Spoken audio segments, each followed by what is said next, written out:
एक समय की बात है, एक छोटे से गांव में, जहां जिंदगी सादगी और मुश्किलों से भरी हुई थी, एक खूबसूरत और नेक दिल लड़की रहती थी जिसका नाम जूनी था। जूनी अपनी बीमार मां के लिए दिन रात मेहनत करती थी। वो सुबह जल्दी उठकर समोसे बनाती और गांव के बाजार में जाकर बेचती। ये समोसे ही उसका रोजगार थे। जूनी का दिल बहुत बड़ा था। भले ही उसके पास बहुत कम था, लेकिन वो हमेशा दूसरों की मदद के लिए तैयार रहती थी। गांव वाले उसकी ईमानदारी और मेहनत की तारीफ करते नहीं थकते थे। एक दिन जूनी शाम के वक्त बाजार से वापस आ रही थी।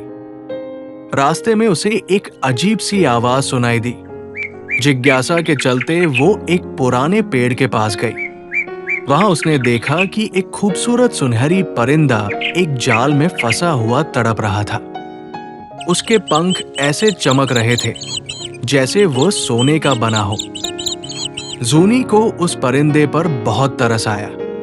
उसने जल्दी से जाल को काटकर परिंदे को आजाद कर दिया। परिंदे ने अपनी चमचमाती आंखों से जूनी की तरफ देखा और कहा, जूनी, तुमने मुझ पर बहुत बड़ा एहसान किया है। मैं तुम्हारी इस नेकी को कभी नहीं भूलूंगा। जब भी तुम्हें मेरी जरूरत हो, बस मेरा नाम लेकर मुझे पुकार लेना। ये कहकर परिंदा आसमान में उड़ गया। जूनी मुस्कुराते हुए घर लौट आई, लेकिन उस सुनहरी परिंदे की याद उसके दिल में बस गई। कुछ दिनों बाद जूनी की मां की तबीयत बहुत ज्यादा खराब हो गई। दवाई खरीदने के लिए जूनी के पास पैसे नहीं थे। वो बहुत परेशान थी और सोच रही थी कि क्या करे। तभी उसे सुनहरी परिंदे की बात याद आई। जूनी ने आसमान की तरफ देखा और कहा, सुनहरी परिंदा, मेरी मदद करो। चंद लम्हों के बाद वही परिंदा जूनी के सामने आ गया और बोला, जूनी, परेशान मत हो।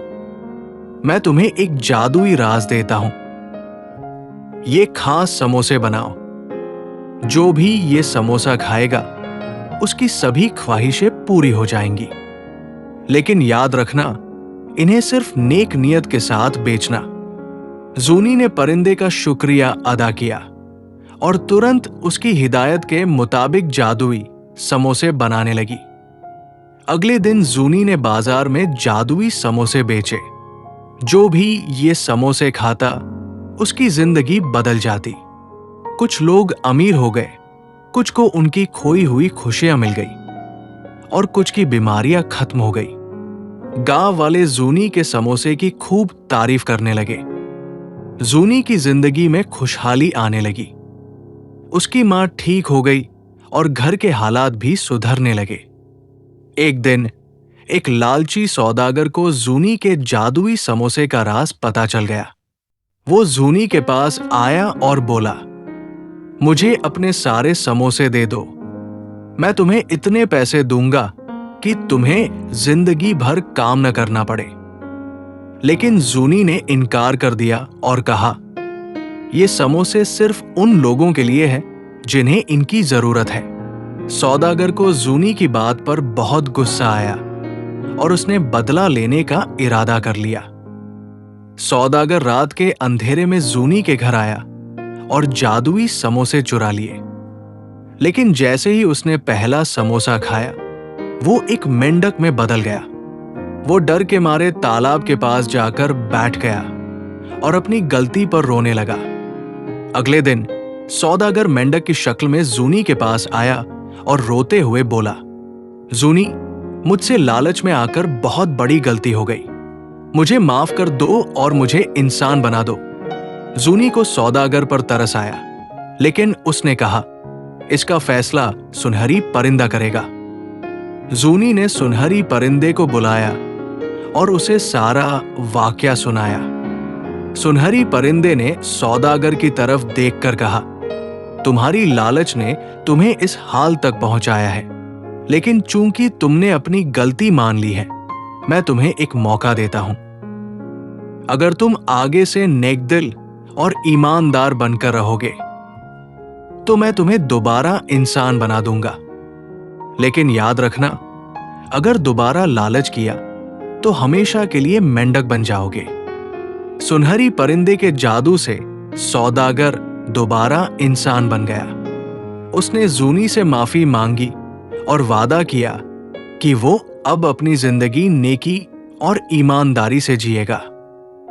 सौदागर ने अपनी दौलत का बड़ा हिस्सा गांव के गरीबों में बांट दिया और जूनी की मदद से ईमानदारी से व्यापार शुरू किया। जूनी और उसके जादुई समोसे पूरे गांव में खुशहाली का कारण बने। सुनहरी परिंदा अक्सर जूनी से मिलने आता था। जूनी की नेकी और ईमानदारी की कहानी गांव के लोगों के लिए मिसाल बन गई। जूनी की नेकी और सुनहरी परिंदे की अक्लमंदी से साबित हो गया कि नेक दिल इंसान की मदद हमेशा खुदा करता है और यही नेकी दूसरों की जिंदगी बदलने का जरिया भी बनती है। सबक: लालच हमेशा नुकसान पहुंचाता है, जबकि नेकी और ईमानदारी जिंदगी में खुशियां लाती है।